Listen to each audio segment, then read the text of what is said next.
Hey, what we've been doing, if you're visiting with us for the first time, we're really glad that you've chosen to be here. And this month has been a little different during this time, the sermon time, only because I've been talking to the Arcade family. And if you're a guest here, we would love for you to turn from a guest to a friend very, very quickly. But I want to tell you what drives us, what gets us out of the bed in the morning. We say every Sunday that the mission of Arcade Church is to get as many people as possible to hear, see, and follow Jesus. And the elders and deacons took all last year and asked the question, what does that mean practically speaking? What does that look like? What does it look like for us to get as many people to hear, see, and follow Jesus? And so how can we put some flesh to that? And we came up with this infographic, and it looks like a diagram waiting for the mothership, but still, this is what it is. And we look at these 5 practices, starting with worship, multiplication, spiritual development, generosity, and community. And we say, these are the things as Arcadians, being obedient to the Word of God, this is what disciple making looks like. We're not interested in making disciples. We're interested in making disciple makers. And with that, what does that look like? And now as you've looked at this, you might be thinking, especially those of you who have been around the church for a while, you're looking at this and says, oh my goodness, that looks exhausting. I have to do this, and I have to do this, and I have to do this, and I have to do this, and I have to do this. And I can totally understand why it would look that way. Churches sometimes have written and unwritten rules or expectations by which the members live by. Well, these are not rules. These are expressions of this, the gospel of Jesus Christ. When a life is transformed by Jesus, a natural expression of those are these 5 practices. And in fact, we've given you, Jesse and his staff, Megan Whitney, they got together and we made some assessments, and they formatted for us some hard copies in your bulletin on assessments on how you can be able to assess yourself in all of these areas. The great thing about it is that Jesse just uploaded onto our website, and you can do this digitally now, and it'll do the math for you. It's a really great tool for you to assess where you are with each of these practices, including the gospel. It could be that you've been coming here for so long and you don't even know the gospel. That's possible. That's possible for me. That's why I want to preach it all the time, is because I can forget. And so it could be that you just want to land on the gospel and take that assessment and see where you are. But I so desperately want you to know that these are not rules or expectations. These are expressions that are fueled by the gospel itself. Here's an example. Most of us here, we have at one time or another really wanted to lose some weight, get more energy, feel better, sleep better, and we determined the way to do that is by having a balanced, healthy diet. And so you go on a balanced, healthy diet, and you get sufficient amount of grains and fruits and meats and vegetables and desserts and all those kinds of things, and you get the healthy Pop-Tarts, not the unhealthy ones, because those are bad for you, and you develop this balanced, healthy diet, and after a month or two, all of a sudden you do realize, you know what? I have lost some weight. I feel better. I have more energy. I'm sleeping better. And so this balanced, healthy diet seems to be working. We know that that's how that works. For me, if I go home tonight and I lay my head down, I can't just lie there and say, tonight I've determined I'm going to sleep well. Nor do I wake up in the morning and says, you know what, today I think I'll lose 10 pounds. And today I'm going to have more, I've decided I'm going to have more energy. I'm going to do better. I'm going to be more alert and be able to concentrate. I've decided to do that. No, we recognize that those things, more energy, sleeping better, losing weight, stem from the balanced diet. The same thing is true with these practices. They stem from the reality of Jesus Christ and what He has done for us. The good news that this one true God has provided a one true way by which you and me, rebellious sinners, can be able to be reconciled to Him. And there are 1,000 different ways to say that, and we want to explore every single one of them, because this is what fuels us. Now, we've talked about 3 of these practices the last 2 weeks. We're going to cover the last 2 today. We're going to talk about generosity and multiplication. I'm very excited. And then at the end of the service, we're going to have some more baptisms. So I'm very excited about that. Let's talk about, first of all, generosity. This is kind of the definition that we're using for generosity: deliberately inconveniencing myself for the sake of privileging others. The operative word there is inconveniencing. That's what generosity is. If I have a bunch of surplus and I give something to you and it does not inconvenience me, that might be a kind gesture, but it's not generosity. If I am to be generous to you or you to me, it will take some inconveniencing on my part in order to privilege you, or vice versa. And we see that stemming from the gospel itself. In 2 Corinthians, the Apostle Paul is writing to the church in Corinth, and he is talking about another church in Macedonia that is extremely, extremely poor. Very poor. And he's saying, out of their poverty, they gave. In other words, they were already poor, and they deliberately, willfully, joyfully impoverished themselves even more. And he says this about in conclusion of that in 2 Corinthians 8:9, to encourage the Corinthians to do the same kind of giving. He says this: "For you know the grace of our Lord Jesus Christ, that though he was rich, yet for your sake he became poor, so that you by his poverty might become rich." The reason why we can express generosity is not because we're good people or kind people, but because God is good and he is kind. And he is this God who had full glory and full honor of the universe, and he made himself nothing, taking the form of a man, being obedient to death, even death on a cross. Our God that we worship, our God that we embrace, deliberately inconvenienced himself so that you and I could be brought in, so that you and I could be privileged to be called children of God. And so what fuels our generosity is not, oh, I'm part of a church and I got to do this. Oh man, I can't. Oh, man, we could use this money. We could use this time. We could use this for ourselves. You know what? Keep your money. Keep your time. If it's not driven by the gospel, it's worthless activity.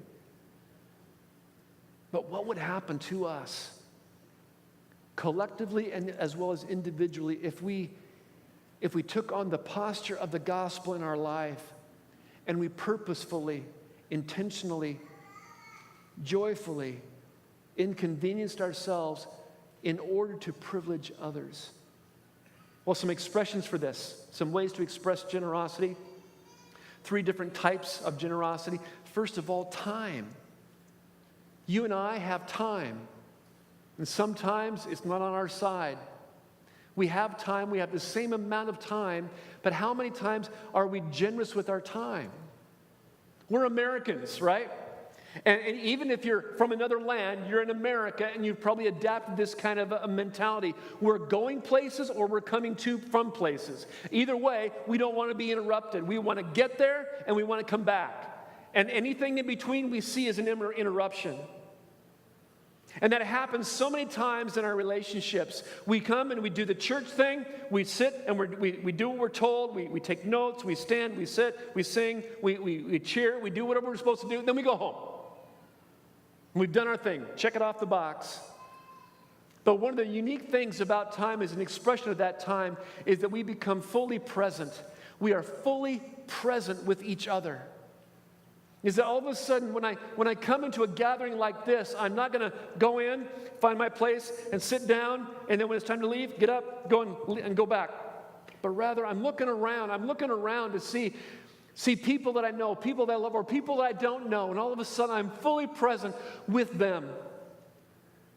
That is a discipline, that's a practice, that's generosity with your time, because you could be doing something else. You could be in the coffee cart, getting your latte. You could be doing that. You could be finding your place, and if you take the time to talk to somebody, they'll take your place. And I don't want to sit anyplace else. That's my spot. But when we are fully present, all of a sudden we are a group of people where we make the time. We deliberately inconvenience ourselves of our time so that we can be able to privilege someone else. What I'm going to do when I suggest these things, I'm going to suggest to you some practical ways that you can do this. And there are a lot of asks in this message today. And it's for the benefit of growing, in this case, to generosity.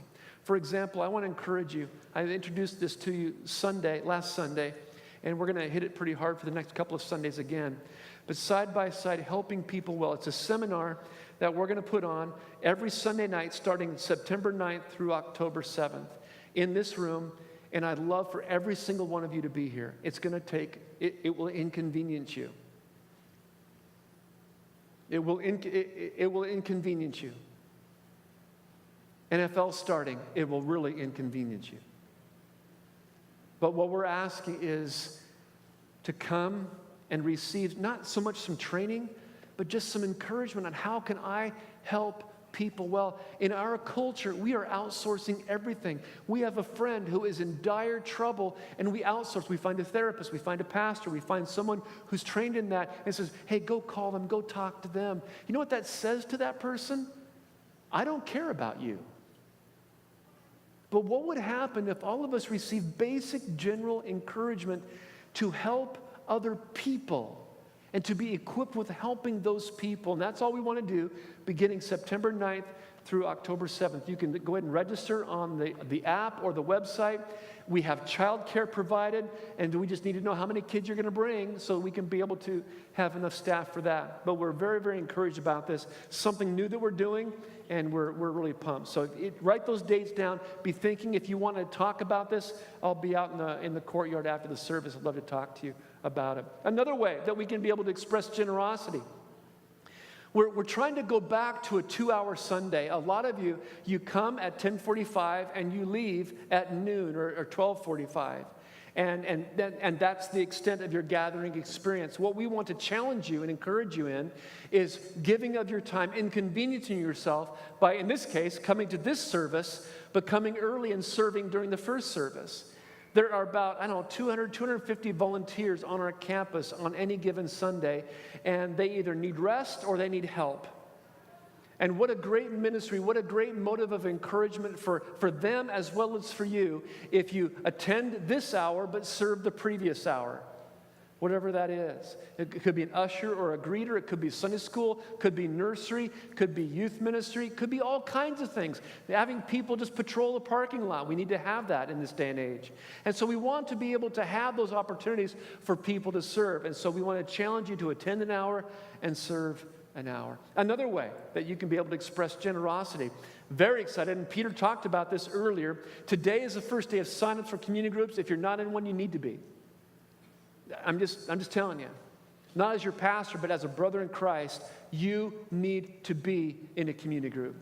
That is so very, very important. And in fact, what I would like to challenge you is if you're not really sure what that's going to look like, I would challenge all the community or some of the community groups to sign up together and come to the side-by-side Helping People Well seminar together as a community group. Sit together as a community group. Maybe have some coffee afterwards and discuss what was taught. And then when that's over, when the 5 weeks are over, then you get right back into the rhythm of community groups.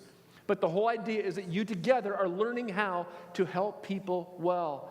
And I really encourage you to do that. Or not. You can just go ahead and meet in your community group and go off the sermon-based curriculum and enjoy that time together. But community groups, if you haven't signed up for one, please do it. You really need to. Another way to express generosity is through our abilities. You have talents. You have abilities. You have gifts of the Spirit. Use those. But to use them means that you will inconvenience yourself. It will cost you. It will cost you time. It will cost you patience. It will cost you all kinds of things. But use those for the sake, because once again, we are in the ministry of making disciple makers, and it could be that the ability you have needs to be multiplied. It needs to be reproduced. And then obviously, the biggest expression of generosity is with our possessions. It's not just money, but let's just say that you have a home that's good-sized. You've got a decent-sized home that can be able to seat 15 to 20 people. How about if you host a community group? Now, you might be thinking that your shag carpet from the 70s isn't all that cool, and your couch is kind of worn out, and all these things. It's not up to date. Who cares? I guarantee you nobody cares. We just might need some places for community groups to meet. And so how about if you became generous with your home and you just house a community group once a week that they can come and just have some popcorn and some soda and enjoy the fellowship of your home. I really encourage you to do that. Another way with our possessions is sponsor someone with a men's retreat or women's conference. We have a men's retreat coming up in late September, And it's going to cost money. And there may be some men that they would love to go, they just can't afford it. What would happen if you went up to them, and you know who they are, you went up to them and says, hey, how much can you afford? Whatever you can afford, I'll make up the difference. And the same with the women's conference in early November, focusing in on Ezra. You know some women who would be greatly blessed by that. Well, go to them and say, hey, what can you afford? You can afford this? Great. I'll pick up the difference. And because you need to be there. Men, you need to be at this retreat. Women, you need to be at that conference. It is for your good as well as our good as well. But this is a way that we can be able to be generous. And then also, the Hear, See, Follow Fund. This is $200,000 that we raise over and above our regular tithes and offerings, and every penny of it goes to some form of ministry, like every penny that comes through Arcade Church. For example, 45% of the $200,000 goes directly towards debt reduction. We want to speed up getting out of debt. And by God's grace, we have done that. In the last 8 years, we have raised almost $1 million over and above our regular debt retirement to put towards debt. And so the end is near. We just want to get there quickly. And then 45% goes to renovation of the facilities. You've seen the bathrooms. You've seen the 400 building where the nursery is. You've seen the coffee cart. All these things need work. They need a facelift. And 45% of this $200,000 goes towards that. And then 10% of this fund will go towards missions. And I'll talk about that in a few minutes. But I'm very excited to do that. And then finally, begin or increase regular financial giving. See, here's the thing. If we have been overwhelmed with the gospel of Jesus Christ, if we have been overwhelmed by the generosity, the sacrificial generosity of God, do you know what money is to a believer then? It's just money. It's not security. It's not peace. It's not freedom. It's not power. It's just money. That's all it is. I was talking to an individual about 4 or 5 years ago from Arcade. I do not know how much they give, but I do know that they're generous, sacrificially so. And I asked them, I was having coffee with them, and I said, hey, have you ever thought about what you could buy with the money that you give to Arcade Church? And I was expecting some super spiritual, oh no, it's our privilege to give. He looked at me and says, all the time. All the time. If we took the money that we give to Arcade Church, and he never told me what, and I appreciated that, but if we took the money, I've got 2 cars that have over 200,000 miles. I could buy 2 brand new cars. On time. I mean, not cash. I mean, come on. I think about our education of our kids' college. I think about the house needs a facelift. We need new concrete. We need this. And I know every time we make out that check, and they would do it the old-fashioned way, they would write out a check, and they would put it in the offering bag. I think about the things that we could purchase with that money. But then right after that, I think about Jesus. I think about what he's done for me. I think about my Lord and Savior who impoverished himself in a far greater way than I ever could. And all of a sudden, that money no longer looks as a sense of frustration. It is a sense of joy that I can be able to give it away. Can I just say this as a brother, and Debbie and I have been through this before, if you are not giving, you are robbing yourself of joy. But it could be that, man, you know what, I don't have any money at the end of the month, and there's no way that I could be able to do this, then I would encourage you. We're having sign-ups for Financial Peace University out in the lobby. Take that class. There are a lot of people that have, and they have been so benefited by that ministry. And so there's some people out there at the ministry hub. Go ahead and talk to them about Financial Peace University, and I think that you will really enjoy that. So generosity is something that we're going to be aiming for. This is a bullseye for us, is that we are desiring that every single member and attendee of Arcade Church express their love for the gospel of Jesus Christ by being generous with their time, their abilities, and their possessions. And there's never a time when we arrive. There's never a time when we have given enough. There's never a time when we can stop developing spiritually. There's never a time when we can stop being in community or worshiping, because the gospel is always fueling us. It's always energizing us to pursue Christ. Now, The last one I want to talk about is multiplication. And I was so honored to be part of this conversation. I didn't drive it. The elders did. And they were adamant. We want to use the word multiplication because that's what we're about. We're not about making disciples. We're about making disciple makers. We want to multiply people. Parents, do you think about that? Let me ask you this question. Are you raising church kids or are you raising disciple makers? If you're raising church kids, then you're raising them for behavior. You just want them to be good. Don't pick their nose at the table. Don't burp in church. Just be good. Be good church kids so that when they get to be adults, then they'll come to the church. I think your target is way off. You and I, as parents and grandparents, did you know I was a granddad? I don't know if you knew that or not. You and I as grandparents and parents, our target is to raise up disciple makers. We're raising future parents. We're raising future pastors, leaders, missionaries, elders, deacons, Sunday school teachers. We're raising these people to multiply themselves because of the gospel of Jesus Christ. Amen. That's the fuel that drives us. And if you are just raising to be church kids, I think you need to set your sights a little higher than that. So this definition of multiplication, investing my life in another for the purpose of producing a disciple maker. Investing my life in other. Did you notice that very few pastors were baptizing?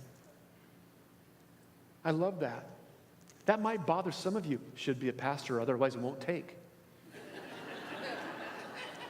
There's nothing in Scripture that says it has to be a pastor or a man.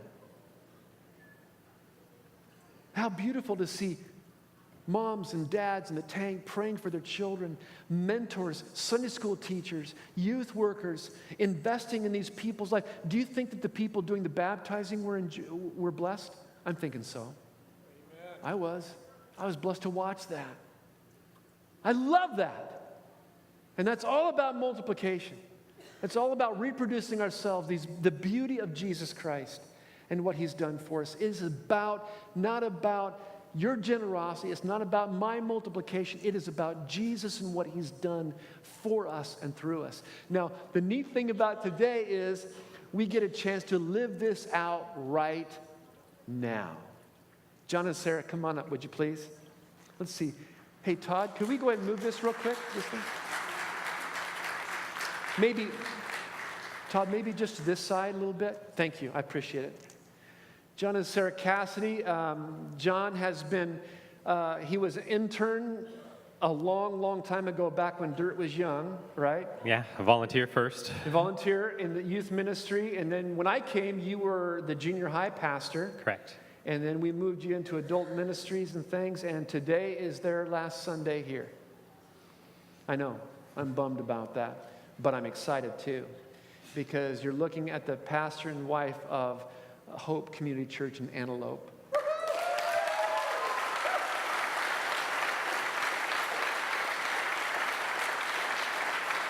And it's just really great. It's God's timing, because what this is we are multiplying ourselves collectively. But think about all the people in this room that have invested in John and Sarah over the many, many years. And so I'm very, very excited, and very excited for them. I'm excited for us. I'm excited to hear stories of conversion, of fruit, of changed lives, all those kinds of things. And so I've just asked John to share briefly what the timeline is a little bit, what's going to happen with Hope Community and all those kinds of things, okay? Sure. When we think about multiplication, Arcade, you have absolutely invested into Sarah and I. Over the last 18 years is when I started attending here. And people like Dan Dunmoyer and Russell Knight and others in this room who have spent multiple time and energy with us, we are super grateful for that. And you don't know how lucky you are to have a pastor like our Craig. This you were is hard. Chuck Swindoll, weren't you? Yeah. I get that all the time. Yeah. Being up here is emotional. There's it's hard to say goodbye, but as Craig said, it's also exciting. And Craig has invested into us as a couple, and as well as the elders here, and we are super grateful that he would invite us over to his home, spend time with us, pray with us. And I said this to the first hour, and he loves Jesus, and that is absolutely contagious. And you have no idea how much he thinks about you and how much he prays for you.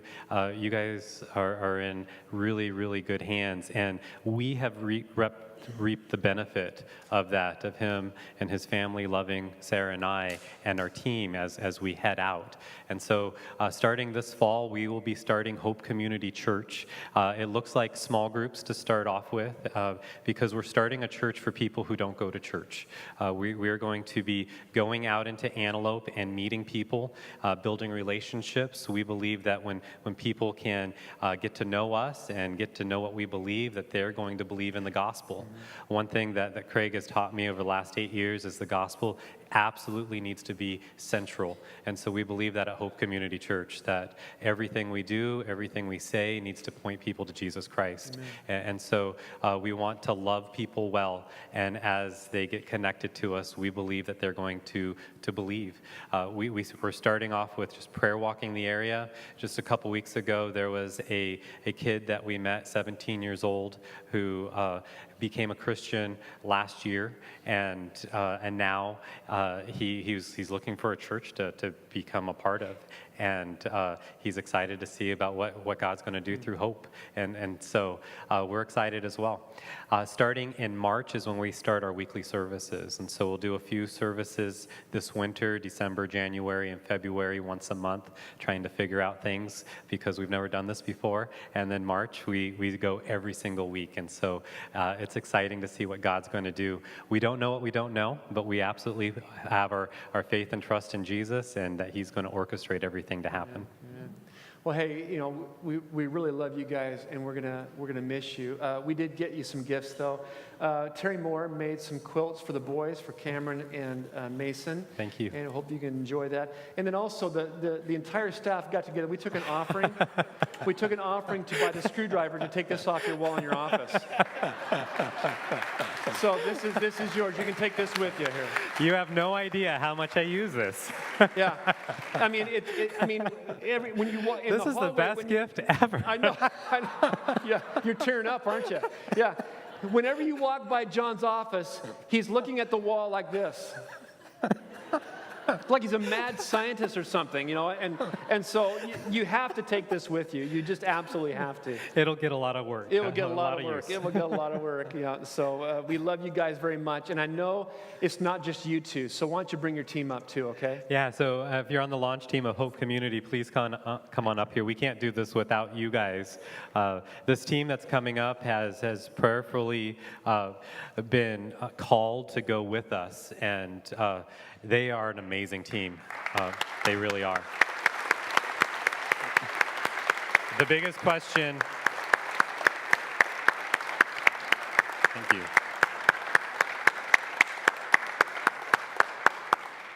The biggest question that we get asked is, like, where are you going to meet? Do you have a building? We just got a building, Antelope High School. That's where we're going to be meeting in March. But as far as the church goes and everything, it's the people that are up here and the families that are going to make church happen.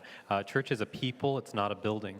And so these are the people that are going with us to pray and to meet people and to really see God multiply in Antelope.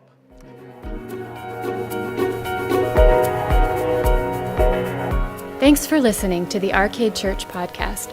Visit us at arcadechurchonline.com, Facebook, Twitter, or Instagram.